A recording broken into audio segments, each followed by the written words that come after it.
In the hollows of eastern Kentucky, where the mountains keep secrets older than the coal beneath them, there stood a weather-beaten farmhouse that no neighbor ever visited after dark.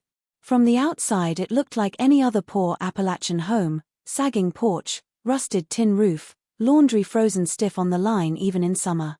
But inside, for more than 60 years, a rule older than the house itself governed every breath taken beneath its roof. 2 brothers. 1 wife. 1 iron law spoken only once, on a wedding night in 1932, and never broken: what God has joined, let no man tear apart, not even death. They called it keeping the covenant. The children born into that house called it something else, though only in whispers when their father, and their uncle, and their mother, who belonged to both, were finally asleep. They called it the long silence. Her name was Evelyn. She was 17 when they brought her across the ridge in a wagon, veil fluttering like a surrender flag. She was 78 when they buried her in the family plot behind the house, between the 2 brothers who had already been waiting for her, one beneath the ground since 1968, the other still walking, still watching, still making sure the covenant was kept until the very last shovelful of dirt fell. Everyone in the county knew the Caldwells were peculiar. They went to church when the Spirit moved them, paid their taxes in cash, and never let a daughter marry out. But no one knew the full measure of what happened when the doors were barred and the lamps turned low, night after night, decade after decade, until the woman who had lived it could no longer speak at all. This is the story of Evelyn Hart Caldwell, the bride of 2 brothers, the mother of 8 children who were never allowed to know which man had truly fathered them, and the keeper of a secret so dark that even her own grave could not contain it. What follows is not gossip handed down over coffee cups. It is drawn from the yellowed pages of a private family Bible, from court-sealed documents that were almost destroyed, and from a single cassette tape found wedged behind a loose baseboard 23 days after Evelyn was laid to rest. Play that tape today and you can still hear her voice, thin as winter wind, saying the words she was never permitted to speak while she lived. He told them the bloodline must be preserved at any cost. He told them the old ways of one man, one wife were for outsiders who did not understand the urgency of the last days. From that morning forward, he declared, Silas and Gideon would own all things in common: land, livestock, tools, and, when the time came, a bride. The Lord, he said, had shown him in a dream that only by merging their claim could the Caldwell seed survive pure until the final trumpet. The brothers were to prepare their hearts for a single marriage that would belong to both of them equally, a threefold cord not easily broken. Silas, already tall and solemn, nodded without blinking. Gideon, smaller, red-haired, with a nervous flicker in his eyes, tried to meet his father's stare and failed. The women wept quietly into their bonnets, the men murmured amen because no one dared do otherwise. When the service ended, the boys walked home together in silence, past dogwoods just coming into bloom, past the little graveyard where their mother lay under a cedar tree, and neither of them spoke of what had just been decided for the rest of their lives. The mountains closed in behind them like a door no one would ever open again. By the summer of 1932 the Great Depression had settled over Breathitt County like a grey wool blanket no one could shake off. Farms that had barely fed a family in good years now starved them, and the little church of the Everlasting Covenant clung even tighter to its rules, convinced the hunger was a sign the end times were racing closer. Elder Obadiah Caldwell, now stooped and coughing blood into handkerchiefs he hid from the congregation, knew his time was short. The bloodline he had sworn to protect still rested on the shoulders of his 2 sons: Silas, 28, broad as an oak door and quiet as deep water; Gideon, 27, wiry and quick, with restless hands that never stopped moving. That June the elder called the congregation to a special Saturday meeting, no hymn singing, no supper on the grounds afterward. Word had already spread through the hollow that a bride had been chosen. Evelyn Hart was 17, the only daughter of brother Enoch Hart from the next ridge over, a widower who owed the Caldwells for feed corn and a mule lent during hard winters. Evelyn was small-boned, pale, with dark hair that fell straight to her waist and eyes the color of river silt. She had never been to town, never worn store-bought shoes, never spoken above a whisper in church. The women said she was pious, the men said she was obedient. Both were true, and both made her perfect. The wedding was held at dusk in the meeting house, windows open to let in the smell of pine and distant rain. Evelyn arrived in a wagon driven by her father, wearing a simple white dress her dead mother had sewn years earlier for a different dream. Silas stood at the front in his only black suit, Gideon beside him in the same suit handed down and let out at the seams. Elder Obadiah performed the ceremony himself, his voice rattling like dry beans in a jar. He spoke the usual words about man and wife, but when he came to the vows he paused, placed one trembling hand on Silas's shoulder and the other on Gideon's, and added a line no one outside the hollow had ever heard in a marriage service. What the Lord hath joined in covenant, let these three be bound as one flesh, one purpose, one seed, now and forevermore. Evelyn repeated her vows to Silas alone, as the law required, but her eyes flicked to Gideon and away again, quick as a trapped moth. When the elder pronounced them sealed, the congregation clapped once, politely, then fell silent. No rice was thrown, no cake cut. Evelyn's father shook Silas's hand, nodded at Gideon, and climbed back into his wagon without kissing his daughter goodbye. The brothers led her out into the warm night, one on each side, her arms linked through theirs, and walked her the 2 miles to the farmhouse that was now her home. Lantern light bobbed ahead of them, fireflies blinked in the laurel, and somewhere far off a fox screamed like a woman in pain. Evelyn kept her gaze on the dusty road, counting her steps, already learning the first lesson of the covenant: look down, speak soft, and never walk alone. The night air was thick with honeysuckle and the low hum of insects when the three of them crossed the threshold of the old farmhouse. The place smelled of wood smoke and lye soap, familiar to Evelyn only from visits with her father to borrow tools. A single kerosene lamp burned on the kitchen table, its circle of light stopped just short of the staircase that led to the bedrooms above. Silas barred the door behind them with the heavy oak plank used every night against bears or revenuers. Gideon set the lamp on the floor and turned the wick down until the flame was no bigger than a communion candle. Evelyn stood in the middle of the room clutching a small bundle tied in brown paper, her wedding dress folded inside, already too fine for every day. She waited for someone to speak, for Silas to take her hand and lead her upstairs like the married girls in the next hollow had whispered about. Instead, Silas looked at Gideon. Gideon looked at Silas. Then both looked at her. Elder Obadiah's words from the meeting house still hung in the air between them, though the old man was 2 miles away dying in his bed. One flesh, one purpose, one seed. Evelyn had thought it was preacher talk, the kind of lofty language men used when they wanted women to feel small and grateful. She understood differently when Silas spoke first, his voice low and careful, the way a man talks when he's handling a loaded gun. The covenant begins tonight, Evelyn. Father explained it to you.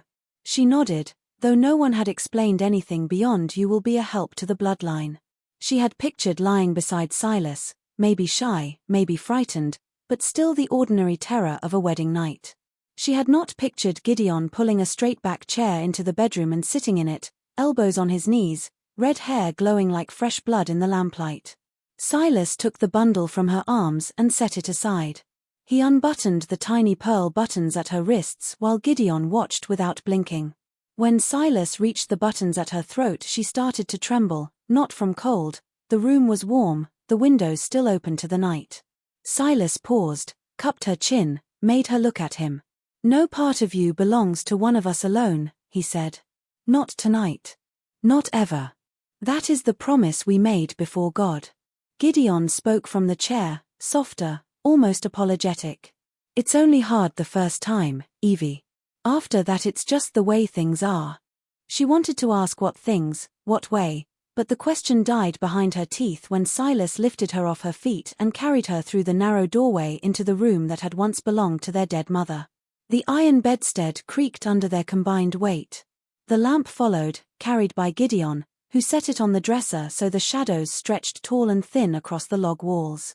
Evelyn closed her eyes and felt the mattress dip again as the second body settled beside the first, the heat of 2 men instead of one, the weight of 2 promises instead of the single vow she had spoken aloud that evening. Somewhere in the dark she heard cloth sliding over skin, the soft clink of a belt buckle hitting the floorboards, and then the long, slow sound of breathing that belonged to neither husband alone but to both, waiting for her to begin the rest of her life. The years after 1932 folded into one another like the ridges that hid the Caldwell farm from the rest of the world. Evelyn's body learned the rhythm of the covenant before her mind ever accepted it. She rose before dawn to stoke the cookstove, baked cornbread in black iron skillets, scrubbed laundry on a ribbed board until her knuckles bled in winter, and carried water from the spring until her shoulders bowed. And every night, when the children, however many there were by then, were finally asleep in the loft, the bedroom door closed and the same ritual began again. Silas first, deliberate and silent, Gideon after, quicker, almost gentle, as if speed could make it less real. Sometimes they took turns. Sometimes they did not wait for turns at all. The only mercy was that the lamp was never bright enough for her to see either man's eyes clearly. The children came quickly, 8 in all across 16 years. The first, a boy they named Amos, arrived in the spring of 1934 with Silas's dark hair and Evelyn's narrow chin. 9 months later Ruth was born screaming, red-headed like Gideon. No one celebrated or questioned the timing. The covenant had spoken. Births were recorded only in the family Bible in Elder Obadiah's spidery hand, and the space for father was left blank every time. When neighbors or the rare traveling preacher asked, Silas simply said, "They're Caldwells," and that was the end of it. Evelyn nursed them all at the same breast, rocked them in the same cradle her own mother had used, told them the same Bible stories in a voice that never rose above a murmur. She taught them to read from the same King James with the pressed dogwood blossom still marking the Song of Solomon. But she never told them which man had planted the seed that made them, because she herself was not always sure, and because the brothers had forbidden it. "We are one flesh," Silas would remind the older ones when they began to notice things. "Asking which of us gave you life is the same as asking which drop of rain filled the creek." By the time the youngest, little Naomi, came in 1949, the house was crowded and loud with footsteps on pine floors, yet quieter than any house had a right to be. The children learned early never to enter their parents' room after dark, never to speak of what little they heard through the walls, never to cry too loud or laugh too freely.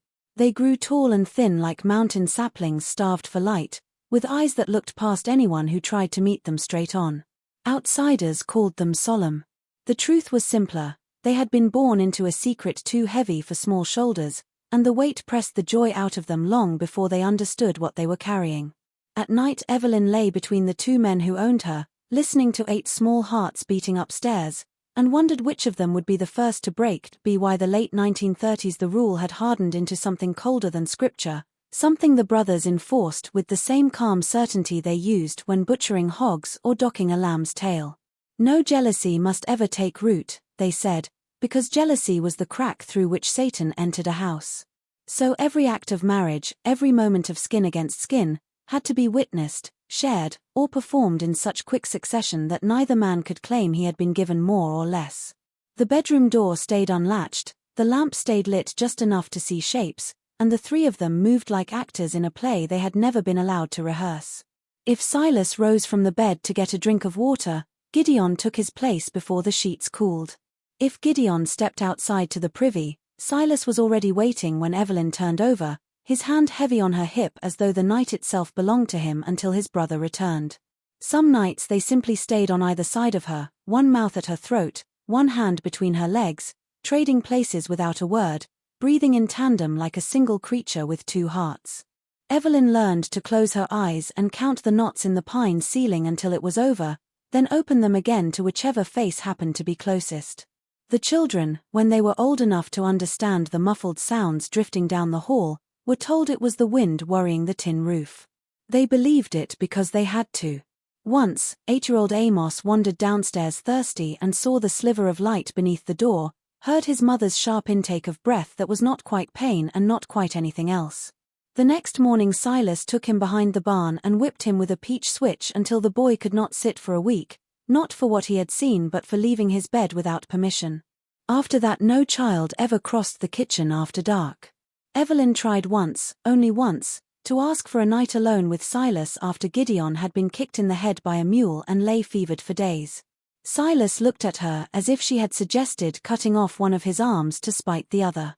"The covenant don't pause for sickness," he said, and that night Gideon dragged himself from his cot, pale and shaking, to sit in the corner chair while Silas took her slowly, deliberately, proving the rule could not be broken even by blood poisoning. When it was done Gideon vomited into the slop bucket and Evelyn wiped his face with the same rag she used to wash the supper dishes, her hands trembling so hard the water sloshed over the sides. Year after year the ritual calcified. The brothers grew thicker through the chest, heavier in the jaw, but the arrangement never softened. Evelyn's body gave and gave until giving felt like the only thing she had ever been born to do. And always, there were two shadows on the wall instead of one, two sets of footsteps on the stairs, two voices murmuring scripture in the dark to remind her that solitude was the one thing she would never again be granted in this life. October 1955 came in cold and early, the first hard frost blackening the pumpkin vines while Evelyn was still 39 and strong enough to outwork most men in the county. Naomi was 6, small for her age, with Evelyn's dark hair and a habit of clinging to her mother's skirts whenever the brothers raised their voices. That autumn the corn crop had failed again, the mule had gone lame, and Gideon had taken to drinking a little of the corn liquor he sold under the table. The nights grew sharper, the bedroom colder, and Evelyn woke one morning with the taste of iron in her mouth and the absolute knowledge that if she did not leave now she never would. She waited until a Saturday when both men rode to Hazard with a load of moonshine. She packed nothing but the clothes on her back, Naomi's extra dress, and the marriage lines tucked inside the family Bible, proof, she thought, if proof was ever asked for. She told the older children she was taking Naomi to visit Aunt Reba over the ridge and would be back by dark. Amos, 21 now and already taller than Silas, looked at her too long but said nothing. Ruth, 19 and pregnant with a boy from the next hollow she was not allowed to marry, started to cry and then bit her lip until it bled. They walked east along the creek until the path narrowed to Deer Track, then cut north through laurel so thick the sky disappeared.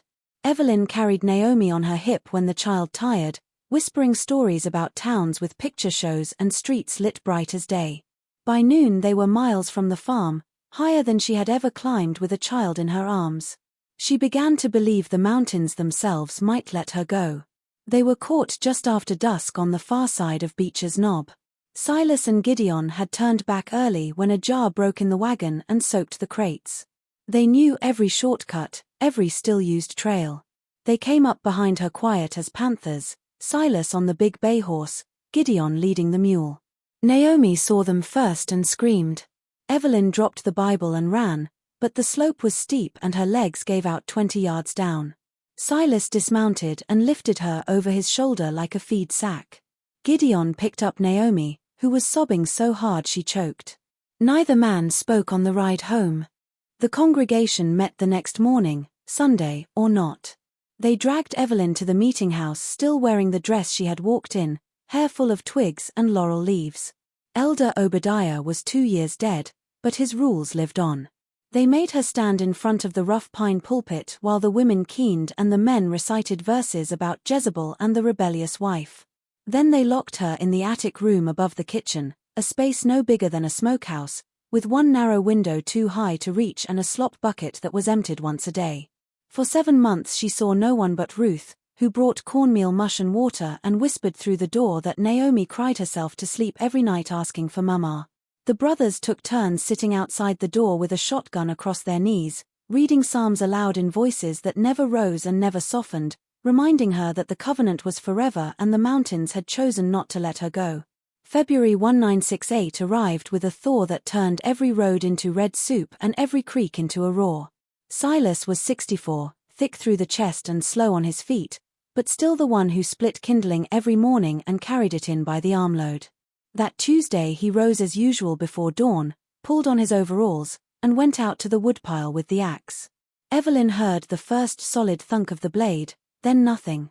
When the clock struck 6 and he had not come back for coffee, she stepped onto the porch and found him face down between the chopping block and the smokehouse, one hand still gripping the axe handle, his eyes open to a sky the color of tarnished pewter.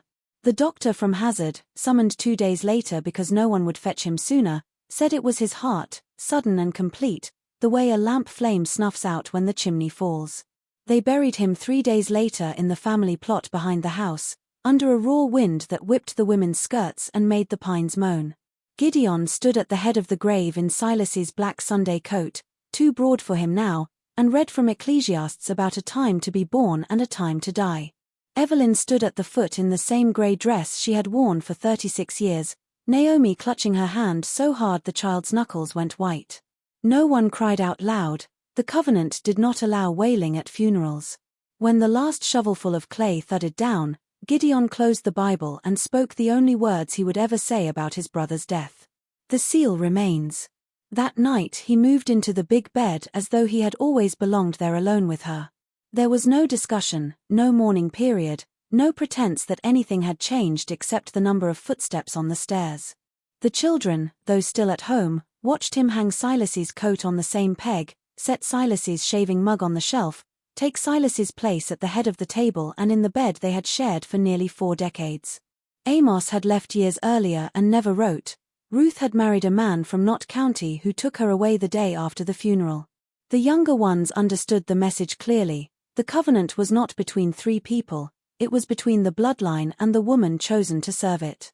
Evelyn was 52, hair already threaded with grey, back bent from years of hoeing steep corn rows.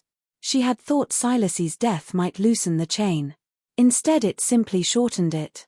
Gideon, now 61, thinner, his red hair gone the color of rust flakes, told her plainly that she was still sealed to the family, that no outsider would ever have her, that even widowhood was a luxury the Lord denied her. When spring came he plowed the lower field with the same mule Silas had favored, planted the same hills of beans, and every night closed the bedroom door with the same soft click that meant the long silence continued, unbroken, unburied, and now more completely his than it had ever been before. The years after Silas was planted in the clay slipped by like creek water under ice, quiet on top, fast and cold underneath. By 1975 only 3 of the 8 children still lived within shouting distance of the farm. Ruth had vanished into Knott County and sent no letters. Amos had gone north to the Ohio steel mills in 1956 and never come back, not even for his father's burying. The others drifted off one by one, taking nothing but the clothes on their backs and the habit of looking over their shoulders. Naomi, the youngest, stayed longest, teaching at the little county school 3 ridges over, coming home every Friday with a cardboard box of graded papers and a tightness around her mouth that never eased. The one who threatened to break the silence was Levi, the 4th child, born in 1944 with Gideon's red hair and a temper that flared quick and hot. Levi had watched his mother age into a shadow while his uncle, now the only man left in the bed, grew old and mean as a winter fox. In the spring of 1978 Levi was 34, married to a loud-voiced girl from Jackson who asked too many questions, and working road construction for the state. One Sunday after too much beer at a roadhouse in Campton he told his wife the whole story, the shared nights, the attic punishment, the blank spaces in the Bible where a father's name should have been. She cried, then told her sister, who told a cousin who worked for the county sheriff. By Monday morning Levi was sober and terrified. He drove home that afternoon in a rusted pickup, gravel flying behind him like buckshot. He found Gideon and Evelyn on the porch shelling peas into the same enamel pan they had used for 40 years. Naomi stood in the doorway listening. Levi did not waste time on greetings. He said the sheriff was coming, that people knew now, that it was finished. Gideon kept shelling, thumb flicking hulls into the yard with the same rhythm he had always used. Evelyn stared at Levi as if he were speaking a language she had forgotten. When Levi said he would testify, that he would bring them all down, Gideon finally looked up. His eyes were pale and flat, the color washed out by decades of mountain sun. "You will do no such thing," he said, voice soft as corn silk. Levi laughed, too loud, too long. He climbed back into his truck and spun away down the dirt track, shouting out the window that he would be back with badges and warrants. The dust settled. The peas kept dropping into the pan. Naomi started to cry without sound. Evelyn reached for her daughter's hand, but Naomi pulled away and went inside. Levi never reached the blacktop. His truck was found the next morning upside down in Laurel Fork, windows shattered, driver's door sprung open like a broken jaw. The sheriff called it an accident, too much speed on a wet curve, too much whiskey still on his breath. No one came to the farm asking questions. Gideon and Evelyn stood at the grave 2 days later, Gideon in his black coat now shiny at the elbows, Evelyn in the same grey dress. Naomi did not come. After the preacher, somebody new from Hazard who did not know the old rules, walked away, Gideon leaned on his cane and spoke to the fresh dirt. "Covenants still kept," he said. Evelyn said nothing. She only looked toward the high ridge where the crows were circling something the dogs would find later, and felt the old familiar weight settle back onto her shoulders, heavier now because one more child was gone and the silence had grown another layer thick. By 1987 the farmhouse had begun to rot from the inside out. Rain leaked through the tin roof in a dozen places, staining the pine floors black. The porch sagged so badly that Gideon had to prop it with locust posts he could barely lift anymore. He was 80, thin as a fence rail, liver-spotted hands trembling when he tried to pour coffee. Arthritis had twisted his spine until he walked leaning forward like a man forever searching the ground for something he dropped decades earlier. Evelyn was 72, hair gone white as January snow, eyes filmed with the beginning of cataracts. She moved slower, spoke less, and when pain flared in her hips she simply sat down wherever she was, on the bottom step, in the garden row, once in the middle of the cowpath, and waited for it to pass. That summer she began waking before the roosters, slipping from the bed where Gideon still slept open-mouthed and snoring, and padding barefoot to the kitchen. She would light the lamp, open the family Bible on the oilcloth table, and stare at the blank spaces beside each child's name. One morning in late July she fetched the little cassette recorder Naomi had sent from Lexington years ago, for preserving family memories, the note had said. She carried it upstairs to the attic room where she had once been imprisoned, the same narrow window still too high to reach, the same slop bucket hooks rusting in the wall. She sat on the floorboards that still bore the faint scratches of her fingernails from 1955. Her voice, when she pressed record, was barely louder than the tape hiss. She spoke for 3 nights, 45 minutes each time, stopping when her throat gave out or when she heard Gideon stirring downstairs. She told everything: the wedding night with 2 men waiting, the children born into deliberate confusion, the attic winter, Levi's truck in the creek, the way Gideon had smiled when the sheriff left without knocking on the door. She spoke without tears. There were none left. She spoke the way a dying woman confesses to a priest who already knows every sin. When she finished she rewound the tape, labeled it in shaking pencil, "For whoever finds this after I'm gone," and slid it into the hollowed-out section of the family Bible she had carved years earlier with a paring knife. Then she closed the book, set it back on the shelf between the hymnal and the almanac, and went downstairs to fry fatback for Gideon's breakfast as if nothing had changed. Some mornings after that she would catch him watching her across the table, eyes narrowed like he could smell the betrayal on her skin. She met his gaze without blinking, the first time in 55 years she had ever done so, and felt something inside her chest loosen, the way ice finally gives up its grip on a branch in late March. She knew the cancer was eating her from the liver out, the pain told her every day. She also knew she would not speak the secret aloud while breath remained. The tape would do it for her. When the time was right and the house was finally quiet enough for the truth to be heard, March 1993 came in wet and raw. Evelyn died on a Tuesday, just after the redbuds opened, lying in the same iron bed where the covenant had begun 61 years earlier. Gideon sat beside her holding the hand that had once been soft and small and was now knotted with arthritis and cold as creek stone. The county nurse who came to sign the certificate asked if there was anyone else to notify. Gideon said no, voice flat as hammered tin. Naomi had not answered letters in 7 years. The nurse left, tires spinning mud halfway to the ridge. They buried Evelyn the next morning between Silas and the empty space Gideon had already picked out for himself.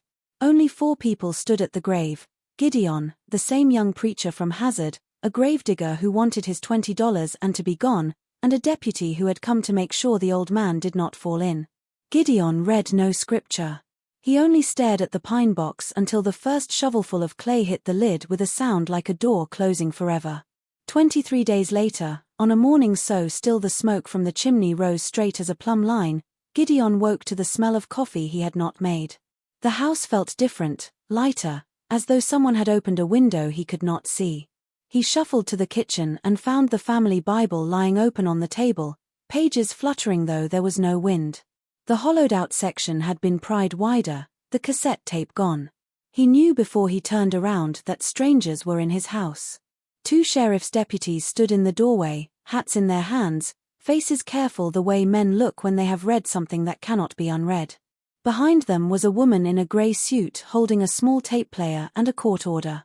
Naomi stood farther back in the hall, 30 years older than the girl who had once run crying from her mother's punishment, eyes red but dry. Gideon leaned on his cane and looked at the empty place where the tape had been hidden. He did not ask what they wanted. He did not beg or bluster or quote scripture. He only said, very softly, "She waited till she was gone to tell." The woman in the suit pressed play. Evelyn's voice, thin as onion skin but steady, filled the kitchen where generations of Caldwell children had eaten in silence. She spoke of wedding nights and attic winters, of children who never knew their fathers, of a boy named Levi whose truck left the road the same week he threatened to bring the law. When the tape clicked off, the only sound was the tick of the old mantel clock and the slow drip of coffee burning on the stove. Gideon stood there a long time, 86 years old, the last keeper of a covenant that had outlived everyone who made it. Then he laid the cane across the chair, walked past the deputies without touching them, and sat down on the porch step where he and Silas used to shell beans with Evelyn between them. He looked out at the mountains that had kept every secret for 6 decades and waited for whatever came next, knowing for the first time in his life that the long silence had finally, irrevocably, been broken.